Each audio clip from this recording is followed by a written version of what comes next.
नमस्कार। मुद्दा तो है मैं आपका स्वागत है। मैं हूं आपके साथ ब्रजेश चौक से। आज मुद्दा है नेहरू बहाना बहुसंख्यक निशाना। जी हां, कांग्रेस सांसद दिग्विजय सिंह के बयान के बाद अब यही सवाल राजनीति के केंद्र में है।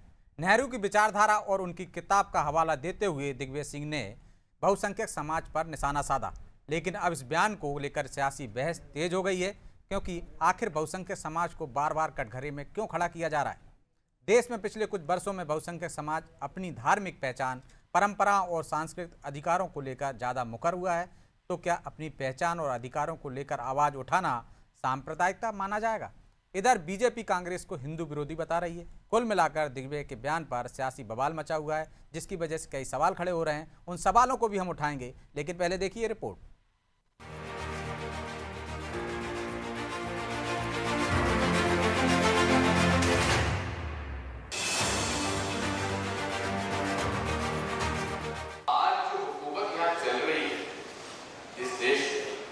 जिसकी तुलना आसानी के साथ उस समय के ब्रिटिश हुकूमत के साथ की जा सकती है, जहां लोगों को प्रताड़ित किया जा रहा है।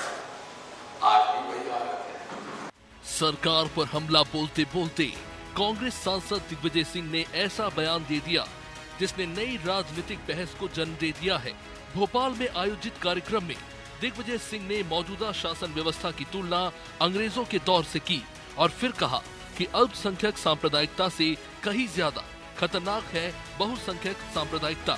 अब सवाल यही उठ रहा है कि आखिर देश के बहुसंख्यक समाज ने ऐसा क्या कर दिया जो उसे ज्यादा खतरनाक बताया जाने लगा। दरअसल पूर्व प्रधानमंत्री राजीव गांधी की पुण्यतिथि पर आयोजित कार्यक्रम में दिग्विजय सिंह ने नेहरू की विचारधारा और सांप्रदायिकता का जिक्र करते हुए इशारों ही इशारों में कहा कि बहुसंख्यक सांप्रदायिकता देश के लिए बड़ा खतरा है। जवाहरलाल जी ने अपनी किताब डिस्कवरी ऑफ इंडिया में उल्लेख किया है। उन्होंने कहा था सांप्रदायिकता बहुत खराब चीज है, द्वेष पैदा करती है, नफरत पैदा करती है, लेकिन अल्पसंख्यक की सांप्रदायिकता से ज्यादा खतरनाक बहुसंख्यक सांप्रदायिकता उससे ज्यादा खतरनाक होती है, और वही आज हम सब लोगों के सामने सबसे बड़ी चुनौती है। देश में कई बार धार्मिक विवाद और तनाव के मामले सामने आए, लेकिन बहुसंख्यक समाज की तरफ से अक्सर अपनी आस्था और परंपरा को लेकर खुलकर आवाज उठाने की तस्वीरें ज्यादा दिखाई दी। ऐसे में सवाल उठ रहा है कि क्या अपनी पहचान को लेकर जागरूक होना अब सांप्रदायिकता माना जाएगा, या फिर दिग्विजय सिंह उस बदले हुए सामाजिक माहौल की तरफ इशारा कर रहे हैं जहां बहुसंख्यक समाज अब चुप रहने के बजाय खुलकर प्रतिक्रिया देता है। दिग्विजय के बयानों पर बीजेपी हमलावर है। जवाहरलाल नेहरू भी घोर हिंदू विरोधी थे। आज की कांग्रेस और आप भी घोर हिंदू विरोधी हैं। हिंदू कभी सांप्रदायिक नहीं रहा। हिंदू ही जो दुनिया के मानचित्रों के सम्मान करने वाला अगर है तो हिंदू है। जो चींटी को भी चुन डालता है तो वो हिंदू है।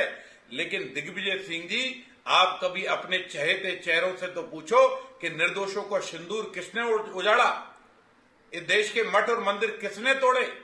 दिग्विजय सिंह का बयान सिर्फ राजनीतिक हमला नहीं, बल्कि बहुसंख्यक समाज की सोच और उसके व्यवहार पर भी बड़ा सवाल खड़ा करता दिखाई देता है, क्योंकि पिछले कुछ सालों में देश का बहुसंख्यक वर्ग अपनी धार्मिक पहचान, परंपराओं और सांस्कृतिक अधिकारों को लेकर पहले से ज्यादा मुखर हुआ है। अब अगर वही मुखरता किसी को सांप्रदायिकता नजर आने लगे तो फिर इस पर बहस होना तय है। खैर, दिग्विजय के बयान पहले भी विवादों का कारण बन चुके हैं, लेकिन सवाल वही, क्या बहुसंख्यक समाज की मुखरता को सांप्रदायिकता कहना सही है, या फिर ये बयान देश की बदलती सामाजिक और राजनीतिक सोच को लेकर कांग्रेस की बेचैनी को दिखाता है। ब्यूरो रिपोर्ट, अनादि टीवी।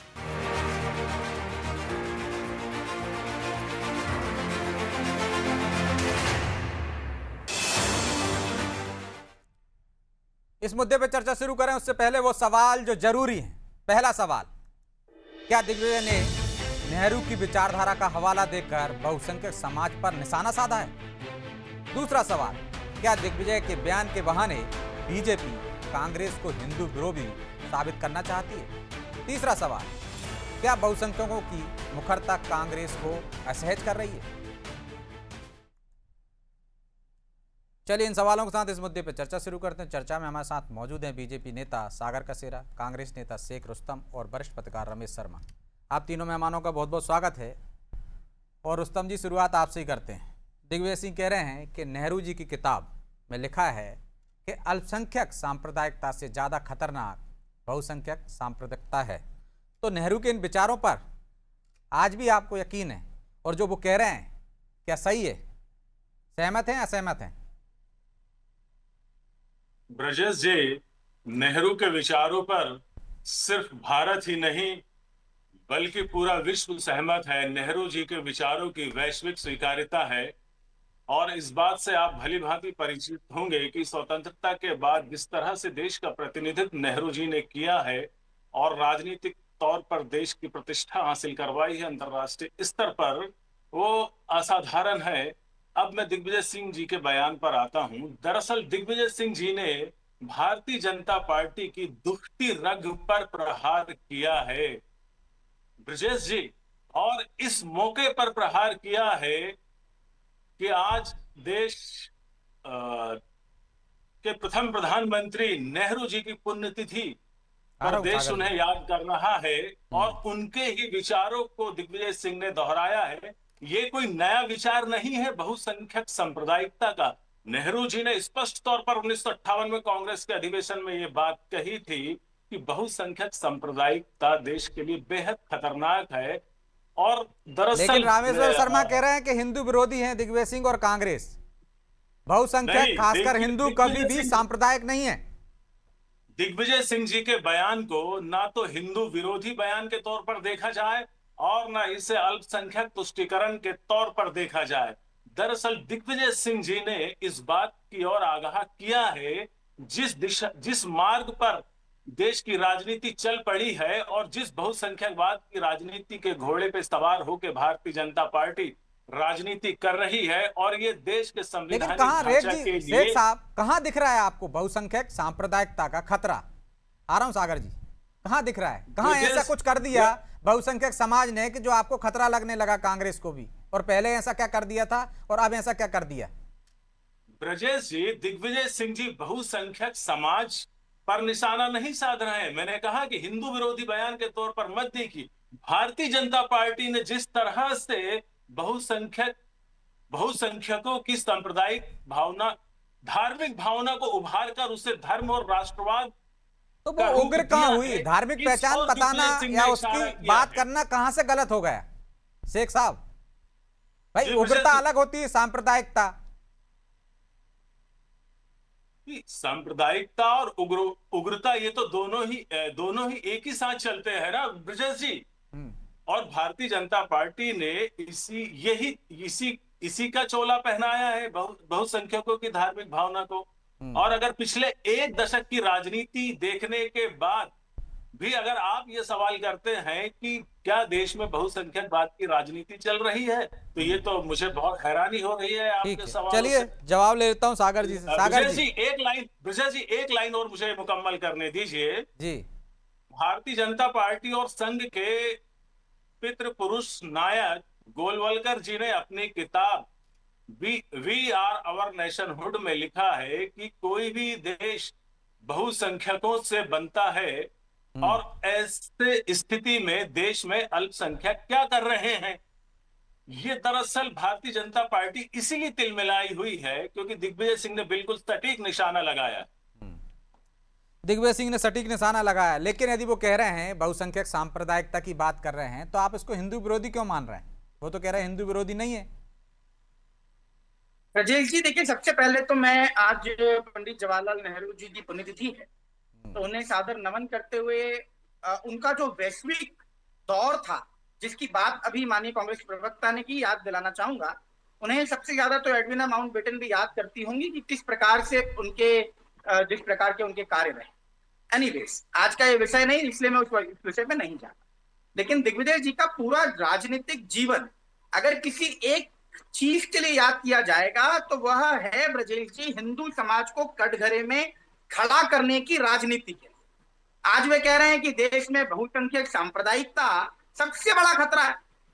सरकार ब्रिटिश हुकूमत जैसी है, विरोध करने वालों को प्रताड़ित किया जाता है, लेकिन मैं और ये दिग्विजय जी से पूछना चाहता है, जिन्होंने वर्षों तक हिंदू आतंकवाद जैसा जहरीला नैरेटिव गढ़ने की साजिश की ब्रजेश जी, तो ये वही कांग्रेस नहीं है जिसने सनातन पर सवाल उठाने वालों को हमेशा संरक्षण ही दिया है, जिसने हिंदू आस्था को बार बार कटघरे में खड़ा किया है। दिग्विजय जी तो ओसामा के पीछे जी लगाते दिखाई दिए, जिसने राम सेतु से लेकर राम मंदिर तक हर मुद्दों पर करोड़ों हिंदुओं की भावनाओं को आहत किया हो।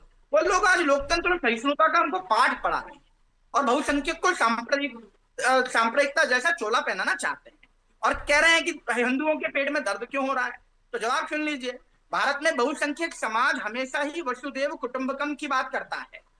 बहुसंख्यक समाज सर्वे भवन्तु सुखिनः सर्वे सन्तु निरामया की बात करता है और उसके बावजूद जब वो सबको साथ लेकर चला है, शरणार्थियों को हमेशा शरण दी है, विविधता को सम्मान दिया है और लोकतंत्र को मजबूत किया है, तब भी सवाल अगर कहीं उठा तो बहुसंख्यक समाज पर उठा है। लेकिन दिग्विजय सिंह का पूरा राजनीतिक ट्रैक रिकॉर्ड देखना है कि देश ये भूल नहीं सकता कि जब वो हिंदू आतंकवाद का नैरेटिव गढ़ते हैं, आतंकियों के प्रति नरम बयान देते हैं, उनको जी लगा के बोलते हैं, मुस्लिम तुष्टीकरण की राजनीति में जिनका जीवन गड़ा पड़ा है ब्रजेश जी, और तो और ये सब अब हो क्यों रहा है, तो असलियत में बता देना चाहता हूं, क्योंकि अभी कुछ ही दिन पहले जब दिग्विजय सिंह को स्पष्ट हो गया कि उन्हें कांग्रेस से राज्यसभा जाने का कोई रास्ता दिखाई नहीं देता है और ये बात स्पष्ट हो चुकी है कि अब पिछड़े वर्ग को दिग्विजय सिंह का बयान नहीं है ना, वो तो नेहरू की किताब का हवाला दे रहे हैं। मैं आपके बीच में बोला नहीं था, नेहरू की किताब का हवाला दे रहे हैं सागर जी, वो तो उनका बयान नहीं है। मैं उस पर भी आ रहा हूँ, मैं ब्रजेश जी, मुझे लगा शेख रुस्तम जी बोले, मैं उस पर भी आ रहा हूँ, लेकिन मैं ये कहना चाहता हूँ कि अभी तो चूंकि उनको रास्ता दिखाई नहीं दे रहा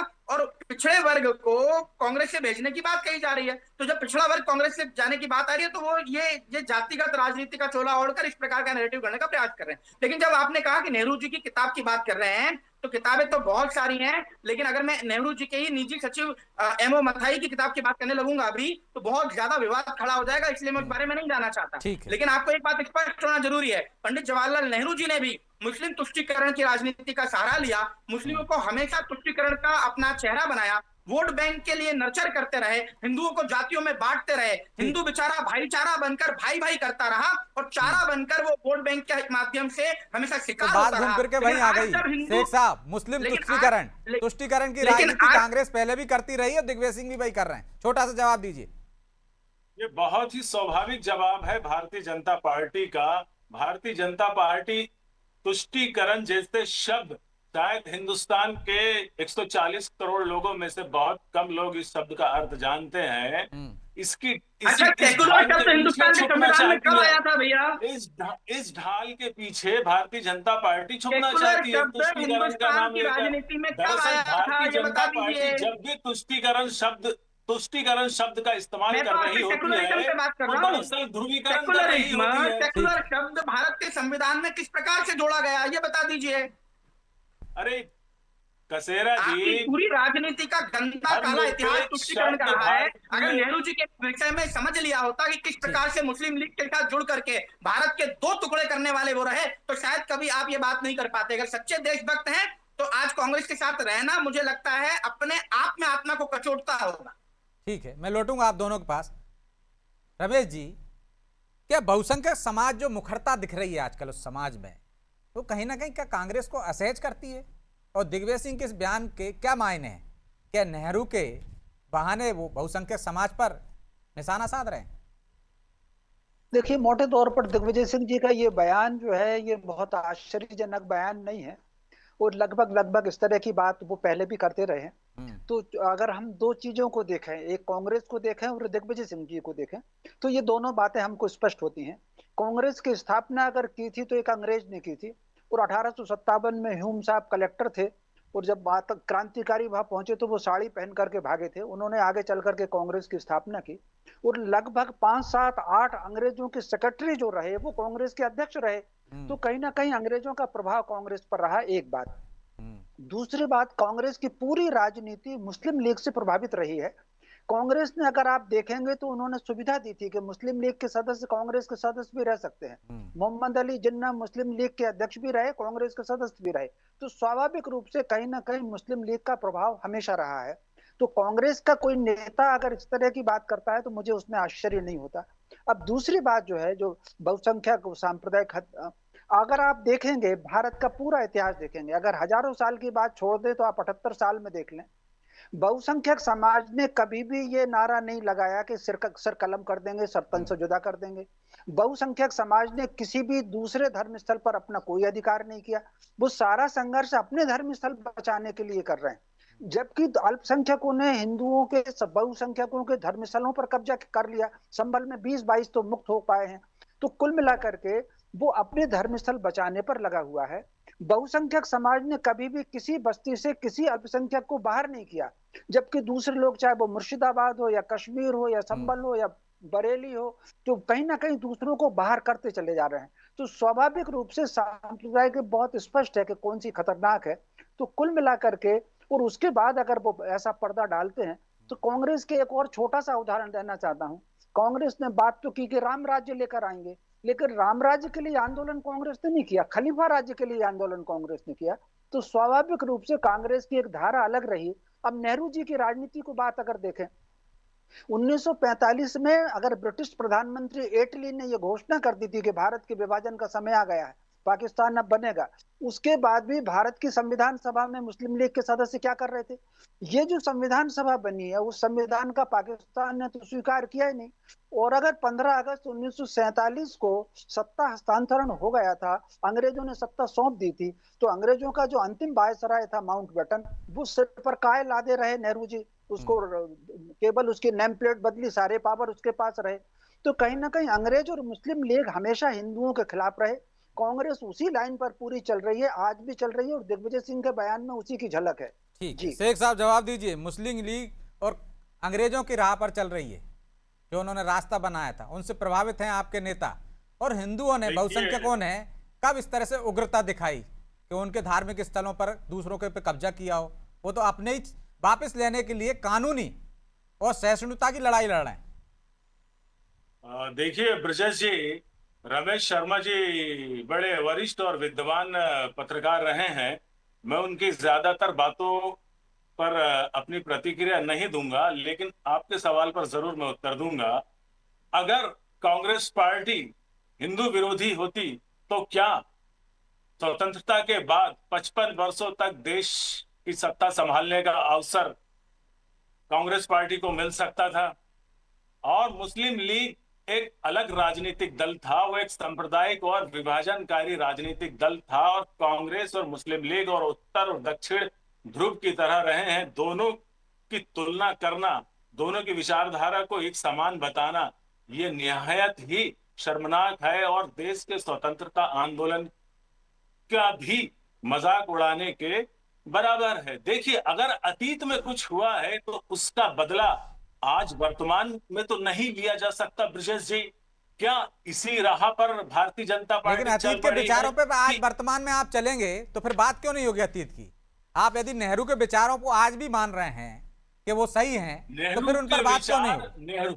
नेहरू के विचार सारे विचार सही नहीं हो सकते ना है ब्रजेश जी, और नेहरू जी तो बहुसंख्यक सांप्रदायिकता का विचार भी सही है, इसलिए नेहरू जी के विचारों को भुलाया नहीं जा सकता। लेकिन बहुसंख्यक सांप्रदायिकता की जो बात कर रहे हैं, एक तरह से आप उस वर्ग को कह रहे हो ना कि उग्र है वो। सांप्रदायिकता का मतलब क्या है? आप दिग्विजय सिंह के बयान को हिंदू विरोधी प्रेजेंट नहीं कर सकते महानुभाव।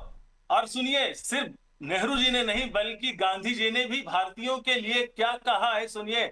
आप भारतीय मानवता के विशाल समुद्र का प्रतिनिधित्व करते हैं, इसीलिए आपकी जिम्मेदारी ज्यादा बनती है। ये मुल्क सिर्फ बहुसंख्यकों के लिए नहीं है, बल्कि इसकी सरहद में रहने वाले तमाम धर्म को मानने वाले लोगों। अच्छा, ये बता दीजिए कैसे खतरनाक है बहुसंख्यक सांप्रदायिकता? कहां लग रहा है आपको? किसी मंदिर के सामने से आप जुलूस निकालते हैं, पथराव होता है क्या? किसी धार्मिक स्थल को छीनने की कोशिश की क्या उस समाज ने? कुछ ऐसा किया है कि जो आपको खतरनाक लग रहा है, खतरा लग रहा है? अब तक नहीं किया तो अब आपको क्यों लग रहा है? ब्रजेश जी, देखिए, यहाँ पर बहुसंख्यक सांप्रदायिकता को लेकर बात हो रही है, हिंदू मुस्लिम सांप्रदायिकता को लेकर डेफिनेशन को समझा दीजिए दर्शकों को और मुझे भी। डिबेट कर देंगे, डिबेट फिर क्यों कुछ और शक्ल अख्तियार कर लेगी। यहाँ पर हिंदू मुस्लिम शब्द का हम इस्तेमाल नहीं कर सकते हैं। हमें देखना पड़ेगा मौजूदा वक्त में भारतीय जनता पार्टी बहुसंख्यक सांप्रदायिकता से क्या अभिप्राय है आपका, ये बताइए, क्या अभिप्राय है उससे? निकाल दीजिए उसमें से जो सांप्रदायिकता समाज का है। अभिप्राय ये होता है ब्रजेश जी, जब कोई एक संप्रदाय अपने आप को अन्य संप्रदायों से श्रेष्ठ समझने लगे, अपने हितों को श्रेष्ठ समझने लगे और दूसरे संप्रदायों के प्रति सहिष्णुता और उदारता का बिल्कुल भी त्याग कर दे, जो कि भारत वही की तो मैं कह रहा हूँ, कहाँ त्याग कर वसुधैव दिया? और मोहल्ले से, जो समावेश- शर्मा जी कह रहे हैं मोहल्ले से निकाल दिया क्या किसी को? सबको वसुधैव कुटुंबकम की बात करता है ना वो तो, बहुसंख्यक समाज। आप कह रहे हो कि वो साहब भारतीय दर्शन वसुधैव कुटुंबकम की बात करता है, और अगर हम वसुधैव कुटुंबकम की बात करेंगे तो फिर मौजूदा वक्त में ये नैरेटिव तो नहीं होना चाहिए कि बहुसंख्यकवाद की ही राजनीति चलेगी, अल्पसंख्यक बिल्कुल ही कहाँ चल रही है? अल्पसंख्यकों को कहाँ हाशिए पे डाल दिया? बताइए ना, क्या उनको मकान नहीं मिल रहा है? क्या उनको, चलिए ठीक, इसका जवाब सागर जी से ले लेता हूं। सागर जी, क्या अल्पसंख्यकों को हाशिए पे डालने की कोशिश हो रही है? देखिए ब्रजेश जी, ये जग जाहिर है, भारतीय जनता पार्टी सबका साथ, सबका विकास और सबके विश्वास की बात करती है। लेकिन कांग्रेस इसके ठीक उलट, अभी स्पष्ट हम देख रहे हैं, कांग्रेस इसके ठीक उलट सेकुलरिज्म के नाम पर हिंदू विरोध की बात कर रही है।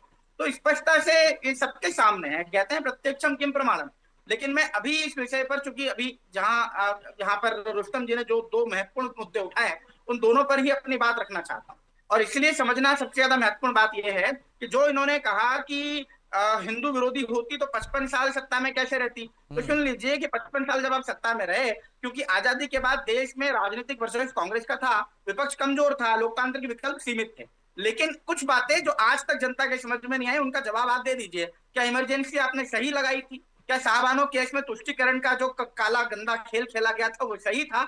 जब राम जन्मभूमि पर वर्षों तक टालमटोल थी, तो हिंदू आस्था के केंद्र पर जिस प्रकार से आपने आक्षेप लगाए वो ठीक थे? तो देश की जनता समय के साथ राजनीतिक दलों का मूल्यांकन हमेशा करती है, और कांग्रेस का सबसे बड़ा संकट यही है कि उसने सेकुलरिज्म के नाम पर बहुसंख्यक समाज की आस्थाओं पर बार बार चोट पहुंचाई है। और दूसरा सबसे बड़ा मुद्दा जो आपने कहा कि कांग्रेस की तुलना मुस्लिम लीग के साथ नहीं हो सकती, तो मैं आपको बता देना चाहता हूं, जब आप वोट बैंक के लिए तुष्टीकरण की राजनीति करते हो, बहुसंख्यक समाज को कटघरे में खड़ा करते हो, हिंदू महासभा के साथ जरूर हो सकती है मुस्लिम लीग की तुलना। सुन लो भैया, और हिंदू आस्था को बार बार मुस्लिम कंधे के करके देखते हो, और सांप्रदायिकता की परिभाषा केवल बहुसंख्यक समाज पर लागू की जाती हो। और अभी भी दिग्विजय सिंह ने जो बयान दिया है, ये सिर्फ कांग्रेस को मुस्लिम लीगी कांग्रेस पार्टी बना के छोड़ता है। ठीक और है। इसलिए सागर जी, माफी चाहता हूं क्योंकि समय की बाध्यता है, इसलिए चर्चा को यहीं विराम देना होगा। आप तीनों मेहमानों का बहुत बहुत धन्यवाद। तो तुष्टीकरण हो, सांप्रदायिकता हो, बहुसंख्यक हो या अल्पसंख्यक हो, ये राजनीति में नए शब्द नहीं है, लेकिन इन शब्दों के मायने जरूर समय समय पर अलग अलग निकाले जाते हैं। अब दिग्विजय सिंह ने क्या नेहरू के बहाने वाकई में बहुसंख्यक समाज पर निशाना साधा है? क्या वो एक वोट बैंक को संदेश देना चाहते हैं? और क्या उनके इस बयान से कांग्रेस वाकई में असहज है? ये तो आने वाला समय बताएगा। बहरहाल मुद्दा तो है इतना ही। मुझे दीजिए इजाजत और आप देखते रहिए अनादि टीवी। नमस्कार।